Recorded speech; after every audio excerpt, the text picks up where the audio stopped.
Scan now. Meet Sovi, your new AI study buddy. Marginal propensity to consume is 0.8, and both spending and taxes change, so watch this quick multiplier move to find the short-run aggregate demand effect. First, find the spending multiplier using 1 over 1 minus MPC.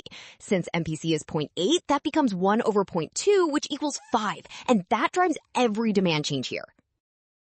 Now apply that multiplier to the government spending increase. 15 million times 5 gives a positive 75 million change in aggregate demand, because higher government spending directly boosts total spending. Then handle taxes. A $20 million tax increase cuts consumption by 0.0.